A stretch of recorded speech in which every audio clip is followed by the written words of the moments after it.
بسم الله الرحمن الرحيم. الحمد لله رب العالمين. الحمد لله الذي أسرى بعبده ليلا من المسجد الحرام إلى المسجد الأقصى الذي بارك حوله ليريه من آياته،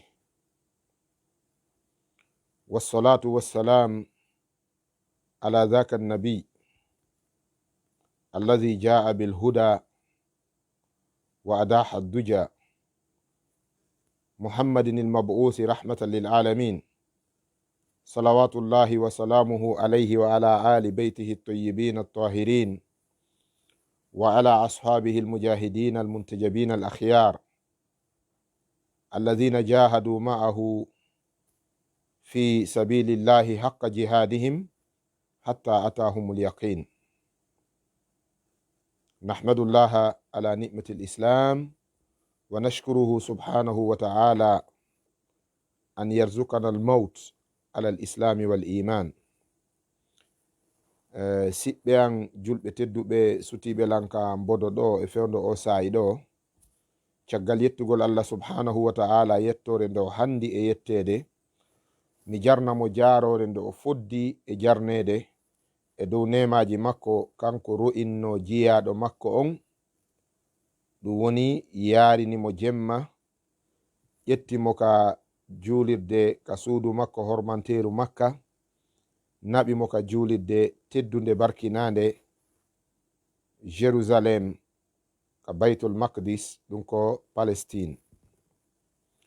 o ƴettimo kadi ɗon kadi e dow ɗowande commandement Jibril alayhi salatu wassalam, o ƴawnimo ka asamawuji dow ga, o holloyimo kawakeji ɗi o hollunomo. no jeeya e kawakeji ɗi Allah tabaraka wa ta'ala waɗanno oɗo nelaɗo annabajo meɗen Muhammadin sallallahu alaihi wasallama e nden jemmare ɗon, Allah tabaraka wa ta'ala addunomo ha ɓattinimo. Allah tabaraka wa ta'ala addimo ha ɓattinimo jaati makko kin. summa dana fatadalla fakana qaba qawsaini aw adna fa awha ila abdihi ma awha.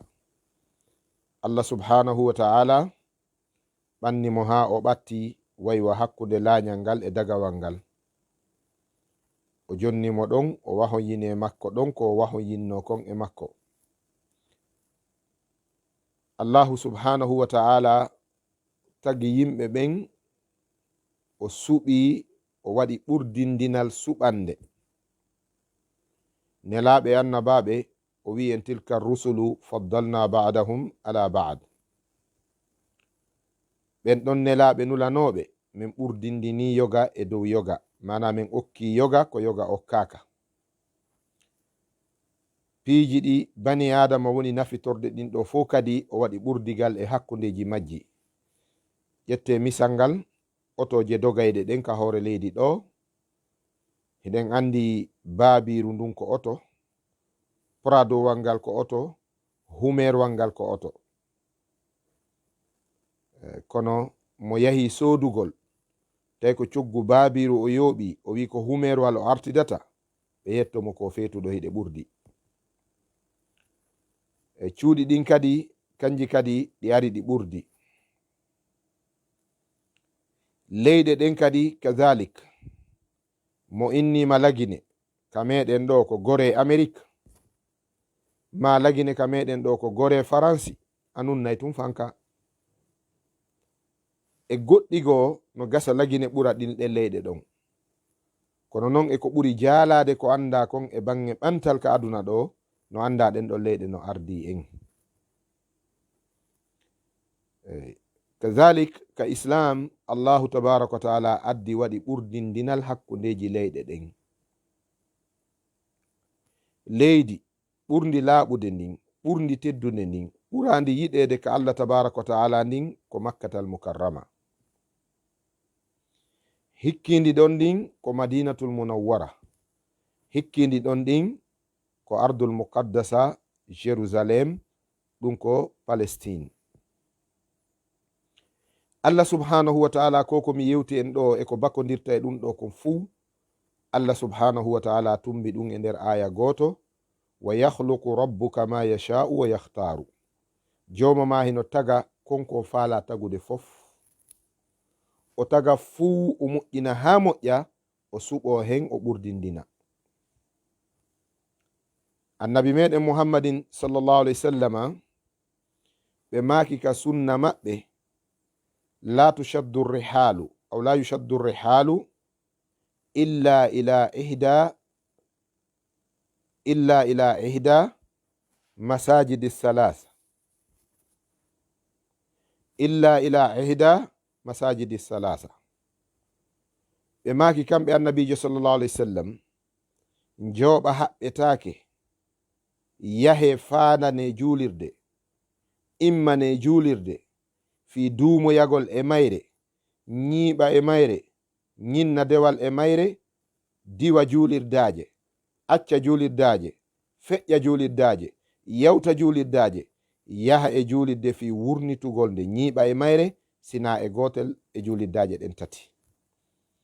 ɓe maki masjidul haram on, ɗum ko julirde allah nden makkatal mukarrama. ɓe maki wa masjidi haza e nde julirde am madina ɗo, ɓe maki wal masjidul aqsa e nde ɗo julirde wonde jérusalem, ɗum ko ardu salim fi Palestine, leydi Palestine. musidɓe julɓe tedduɓe, joni no nden nokkure ɗon annabi sallallahu alaihi wasallam ɓe makino man arada an yanzura ila buq'atin min buqa illahi falyanzuru ila baitul maqdis. ɓe maki kamɓe annabi ɓe jamɓe kisewnen muɗum kala falaɗo darude leydi e leyɗe allah, tumbere e tumɓe allah, tumbere e tumbe allah, mana parcelle leydi e parcelle ji allah, yo daru baitul maqdis, ɗum woni julirde nden Palestine. alyahudankoɓe ɓen ɓe haɓiri julɓe ɓen alaji ɗin, ɓe haɓiri julɓe ɓen karamol ngol, ɓe haɓiri julɓe ɓen pottal ngal, ɓe mehi ɓe itti e ko'e e fondoji ɓiɓɓe julɓe ɓen ko heewi e ko ɓe duwano andude ɓe tabintina ɓe ñinna. sabu on ɗum haɓirede alaji ɗin fuɗɗino gila ka Tabuga, Khaybara, Marisi, yaari non hanka hare Constantiniya, ha feƴƴi e nelaɗo sallallahu alaihi wasallam. Saba'iyanko ɓe moƴƴini feddeji ko hino buge ka nder l'islamu ga faytidire e l'islamu on, ɗin kadi ari ɗi laati ɗi jooɗi nder ga keken, ɗi mari nder ga.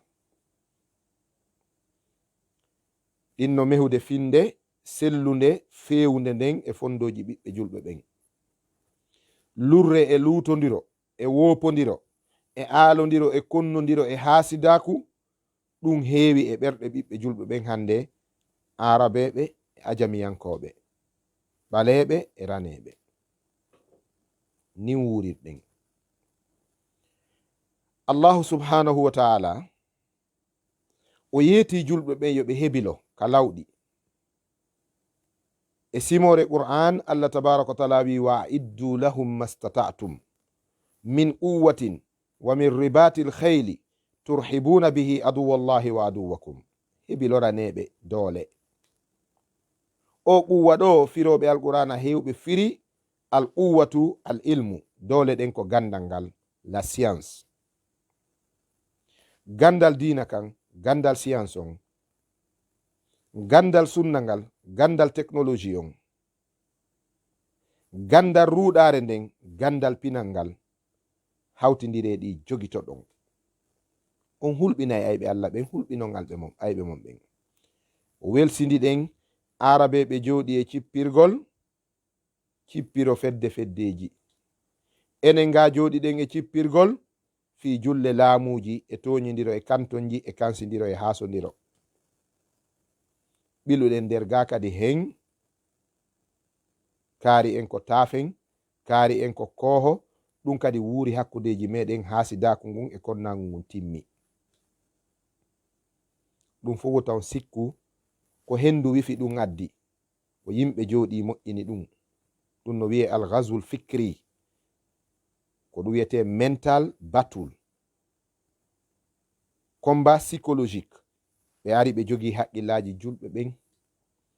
hande sa wiɗa wolde fif Palestine ka réseau sociaux ji ɗo ma ka télévision ji ko appel ji e commentaire ji arata wonde terte wowlugol fi ɗum wowle fi actualité lagine on barbari toñe e jattum ko woni wadde kon lagine wowle fi ɗum ene ɗum ala ka wowlede.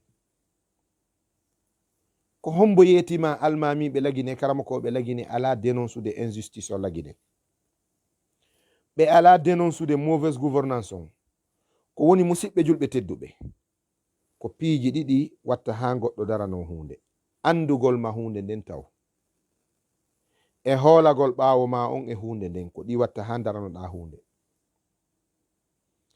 so tawi ceerno ganda politique o anda ko fewndi kon e bange politique kon ɗo koko nanno wowle wo, kon ɗum o mari ko wowla ɗum e ɗum. Allah tabaraka wa taala wi la taqufu ma laysa laka bihi ilmun, wota darano ko alana gandal. inna sam'a wal basara wal fuada kullu ulaika kana anhu mas'ulan. gite maɗen, ɓernde maɗen, noppi maɗen,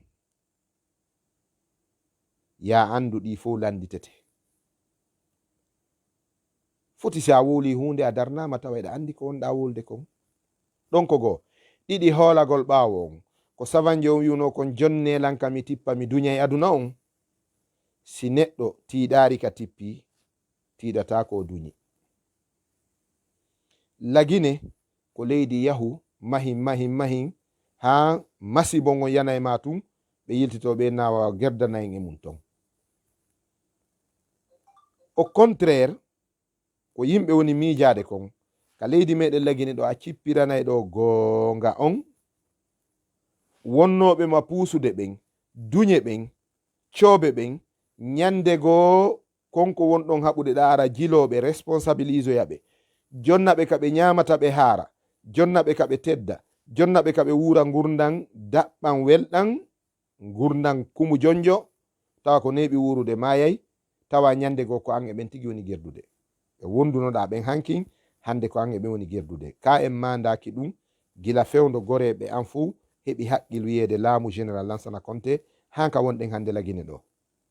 ka mawɓe men anda ɗum gila e fewdo régime arano on, fewdo Sékou Touré hanka wonɗen ɗo. wayra ko an e goɗɗo woni kombatude hunde nden, yawon han tawa joni ko an e makko woni kombatude. donc jon diina, jon ko wiyete aspect spirituel, haray kanko e mo suti sifa ɗi piiji ɗo o taway hunde nden ko nde ñooge ukkagol e mayre fayda no wayi wa yawgol tunnintino. ko ɗum waɗi karamokoɓe lagine ɓen huli politique lagine on. wona wasi ko politique o waɗugol mo few harmi, kono ko men kon subhanallahi lazim ko nder ton kon fillotako ko janfodiro e hododiro e toñidiro e mbawdi. wawanoɓe hankin si wawi hande, wawaɓe hande ɓe buttay. wonnoɓe sonkude ñaaɗa ɓen hankin si jonnama ka ñama hande, allahu akbar, ɓe wonti sonkoɓe e hoore sonkoɓe. haray ko sifa ɗin piiji. ko ɓuri welande neɗɗo alluwal ka meɗen ɗo ko wowlugol diina kan, hulɓinira yimɓe ɓen Allah tabaraka wa taala, laaɓana yeeso ɓe reedu, du'ano ɓiɓɓe leydi nin. ko ɗum ɓuri welande jon diina wowlugol lagine ɗo ka meɗen ɗo hara ko joɗiɗo ɗo. mi yeddade joɗiɗo Afrique du Sud, ma Angola, ma Belgique, ma Hollande, ma Amérique, ɓahimo ka yaasi o wowlay ko faala. emo mari amnesty, imo ka yaasi. musidɓe julɓe tedduɓe, sinaɓe Allah yurmini enen koye janfodiray ɓe. joni mi ala mutade nden yewtere ɗon ko woɓɓe mi yewti nde yewtere ɗo no gasa ɓe faaminde. miɗo faala yewde seeɗa fi Palestine.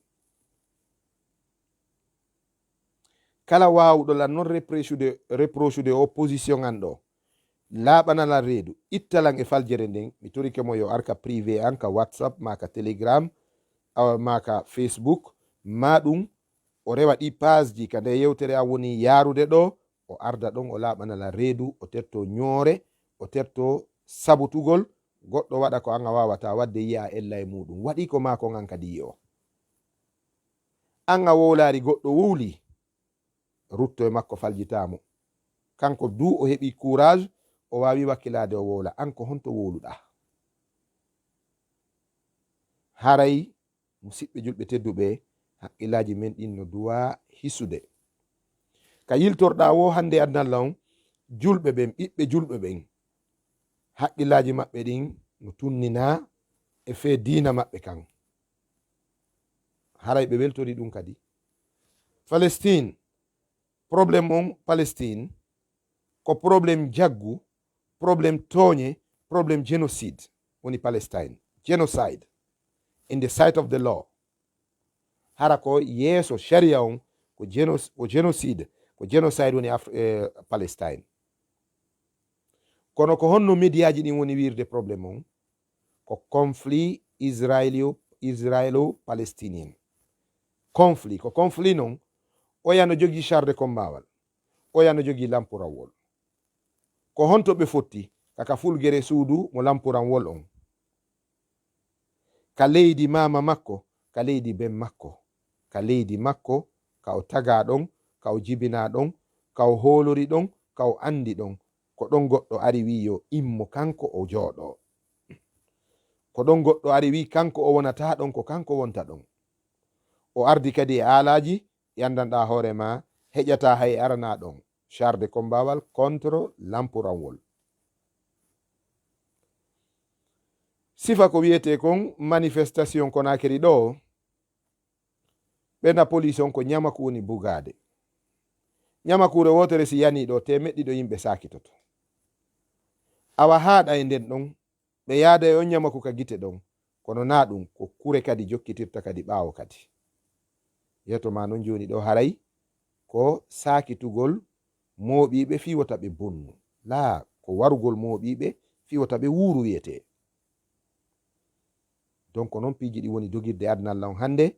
jandu ndun no ñamude to sokuru ndun, wawudu ndun no moɗude wawanu ndun, ko ɓuri hawnade, ko ɓuri hulɓinade. faabotonoɓe no jooɗi udditi hunduko mum no felude to sokuru wawanu ndun. faabotonoɓe no felde to sokuru faabetenondu ndun.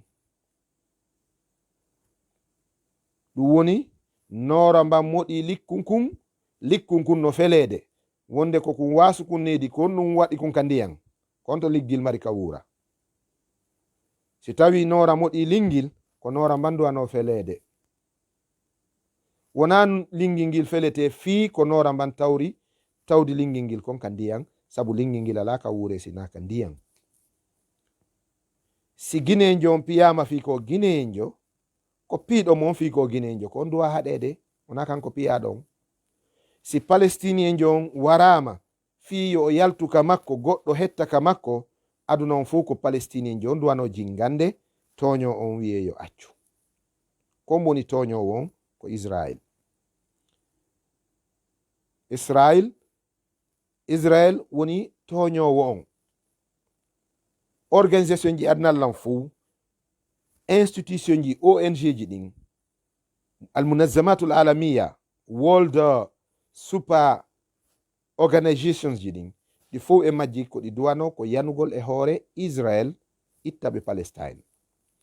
ndaru alyahudajo goto video no jinda ka réseau sociaux je nder synagogue goo Tel Aviv, hooreji yahudiya raben ji ɗin ko wiyete ruhbanen raben, ko ɓe woni ka gande fi alyahudanka ko haaɗi ɗon, tutiɓe maɓɓe e dewe no ɓe wi'irta non ɓen, ko ɓen habbora gonga on, ko ɓen wiyete no andi Allah, no jaɓi Allah, nafi ɓe wiyani Allah ɓiɗɗo Uzairu. ɓen no mawɓe cociru ko ɗon goɗɗo maɓɓe immi o wi terte ka haala mono mana yete laamu men ngun yoɓe yaltin militaire ɓe meɗen ɓen e leydi Palestine ndin e jeeya ndin. bible on no confirme ɗum, alquranarde no tabintin ɗum, organisation ji mondio ɗin fof no andi ɗum. ɓe yani hoore makko ɓe dumbimo woyo mocce o feeti,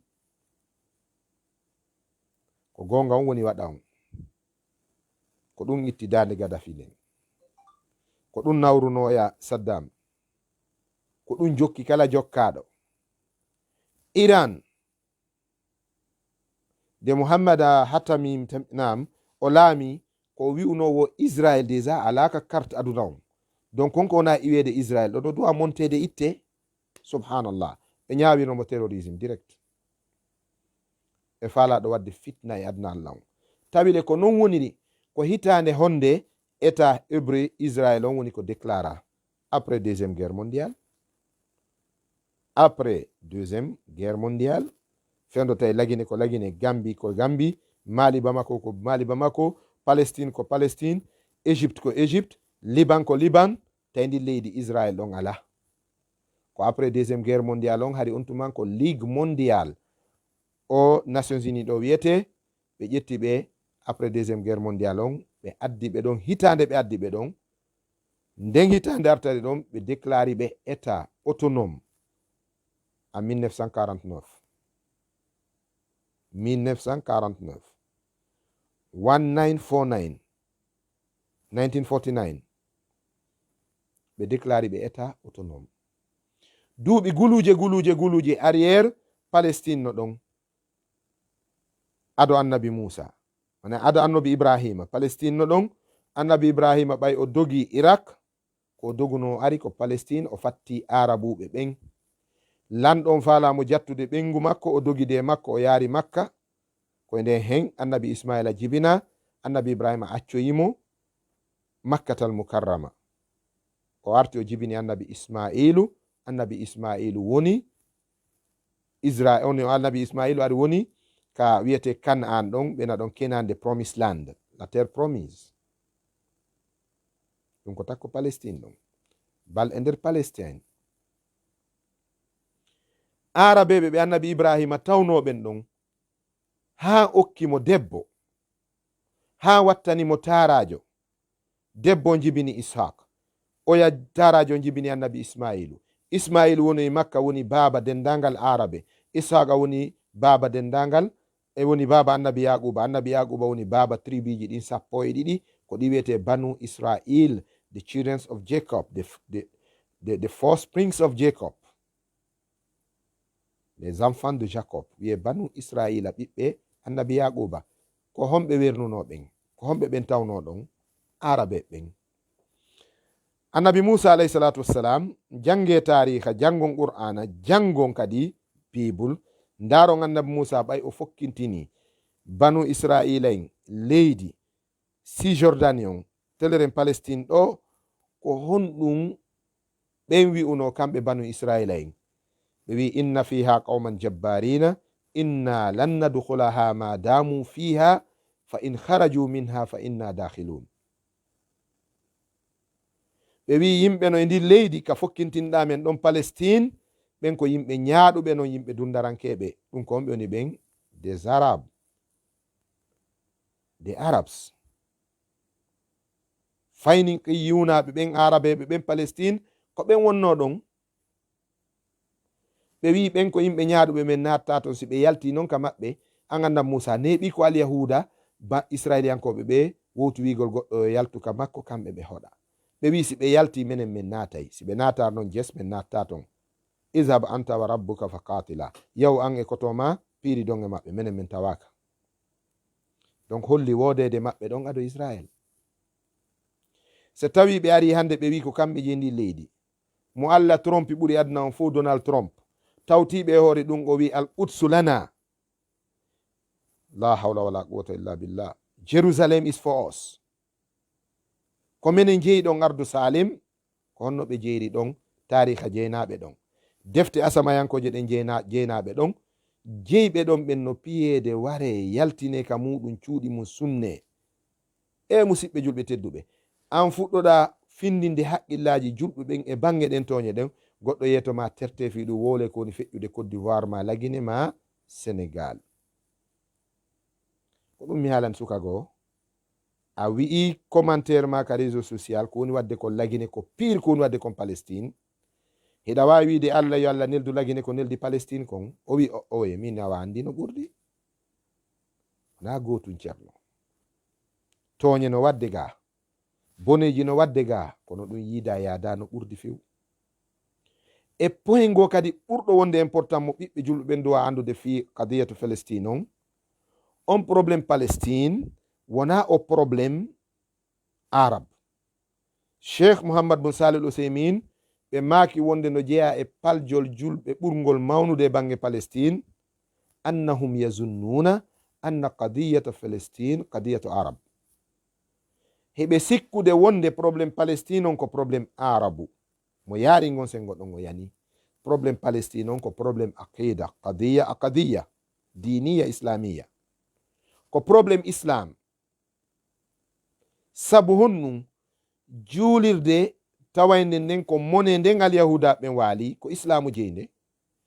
tuɗɗere leydi ka juulirde nden won ɗon ko leydi annabaɓe, annabi yaquba, annabi dawuda, annabi suleymana ni afon e annabi yaquba, annabi ishaqa, annabi musa, annabi yusufu, annabi isa, annabi yahya e wawɓe ano ɓeeɗo annabaɓe fof wulidu fil ardi lmuqaddasa. kullu haulai wulidu fi Palestine fi bayt lmaqdis. ko ɗon ɓe heɓa fil bayt lmaqdis, ko ɗon ɓe heɓa. annabi isa ka jibina ɗon ɓe na ɗon Bethlehem ka Bible. the man was born in Bethlehem. ɓe wi a child had been born in Bethlehem. the three Samaritans tariha Bible on ko wi kon fi ɓeya tato moƴƴunoɓe andunoɓe bindi kiɗɗi ɓe wi jokke hoodere nden bobo jibinama baytul laham. wulida almasihu fi baytil laham. baytul laham ko ɗon ɓe bonni inde mum ɓay ko laham ko arabu, baytu ko arabu, ɓe itti baytu e laham on ɓe watti Bethlehem. jaɓanen ɓe ɗon han faamo kono ko baytul laham. hiɗon andi non naɗon tun yahe Portugal. Portugal ndi leydi wona Portugal tigi ndi wiyete ko ardul Portugal. Portugal c'est l'orange, the orange in Islam, the orange in Arabic, the orange. Portugal c'est la terre d'orange, des oranges, the land of orange. ardul Portugal leydi lemunne. tawa ardu ko arabu, Portugal ko arabu. awa ɗon kadi julɓe ɓen fewtanay joni jeeyal maɓɓe ngal ɓe wayli inde nden. sabu mo wi arabu ɗengal mi nari on arabu fuude, mo wi ɗengal arabu o wi islam, mo wi islam o wi ɗengal arabu, sabu ko ɗengal arabu ngal Allah yiɗi yo wonu ɗengal officiel dina kan. Allah yewtiri alqur'ana ɗengal arabu bilisanin arabiyin mubin. annabajo yewtiri arabu. ko ɗum waɗi e yewtere men goo fi nanfo Ismaila jaabi kankan ɗo mi andintini sukaɓe woton faytidir arabu e l'islamu nani, woton ƴettu kuuɗe arabuɓe bomɓe fawon e hoore islam. ɓen jikkuji maɓɓe ɗi way non wona islamu way non. arabu berber bandi ko woni Algérie e Maroc e Tunisie ɗo kon hino wadde awa sako e hoore yimɓe jokkuɓe laawi mum no ɗaɓɓoyde nguure. ɓen ko kontete ko bomɓe wona ɓe julɓe, wona islamu waɗi on bone, ko kamɓe ko non ɓe wayi. idan probléme Palestine on fi leydi ndin e fi juulirde nden ɗum ko probléme islam non. annabi isa ko ɗon o jibina, ko ɗon o jibina baytul laham ɓe wayli ɓeyni Bethlehem. wona ɗon tun. Portugal ko Portugal. jibolorta wona jibolorta ko jabalu Tariq. ɗum ko Portugal wona jibolorta ko jabalu Tariq. Cordoba wona Cordoba ko Qurtuba. Islamabad Inde to Pakistan e Afghanistan wona Islam bad. Islam is never bad. Islam will never be bad. Islam bona ɗon ko Islam abadan wiyete. Islam abadan ko arabu non islamu poma. Islam forever. Islam a jamais. ɓe wayli ɓe wi Islam bad. Islam is bad. Islam moƴƴa. Mogadishu wona Mogadishu ko Maq'adu Shaq. Mozambique wona Mozambique ko Musa ibnu Bik. Iceland ko Islam land. musidɓe julɓe tedduɓe. Hawaii wona Hawaii ko ardu Hawa. ɗum no ɗuuɗi ka hoore leydi Allah ɗo.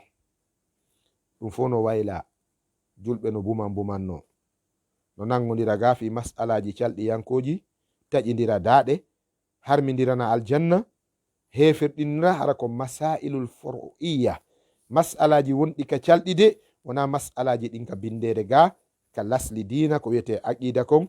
si arama ɗon ko yetete walline haala wato min min sonko hakkude julɓe yahe yeddodire fi masalaji calɗiyankoji ɗin ayre e dow ɗum.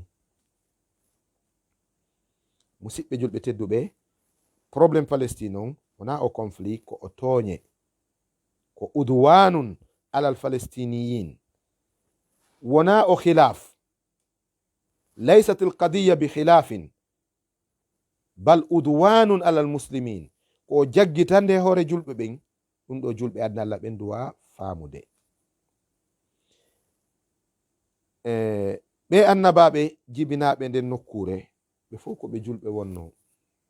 mi yiɗi wowlugol fi Isa wonde ko julɗo wonno, hara ko yeeso pasteur ɓe prêtre ɓe révérend ɓe yedda adden qur'an, adden bible, wallinen kawre tabal, ndaren ɗa si suutidirama tun a taway hino wallidiri no firindiri. qur'ana wiye landol injila fasalu ahla dhicri in kuntum la ta'lamun, ɓayo ganda lande andiɓe mon ɓen fii ko nder ton kon. a famay Isa ko julɗo wonno, a famay Isa ko nulaɗo wonno, kono ko nulaɗo e ɓiɓɓe Israil wona o nulaɗo e aduna. fami annabi Isa ko ɗum wi ka acte des apôtres, ko ɗum Jean yaltini o wi je n'ai été envoyé qu'aux brebis perdues de la maison d'Israël, innama bu'istu ila al-khirafi dal min bayti bani Israil, am sent down not to the lost sheep of the house of Israel. ko ɗon minula. qur'ana wi wa rasulan ila bani Israil. wonugol makko julɗo qur'ana confirmi falamma hassa Isa minhum al-kufra qala man ansariya ila Allah qala al-hawariyuna nahnu ansarullahi amanna billahi washhad bi anna muslimun. si tawi hawariyuna en woni julɓe haray Isa ko ɗum duwano wonde hoorejo julɓe. si les disciples étaient des musulmans, donc Jésus devrait être automatiquement le commandant des musulmans. He was the leader of the Muslims during his days. annabi Ibrahima ko ɗum Allah tabaraka wa taala wi en fi makko.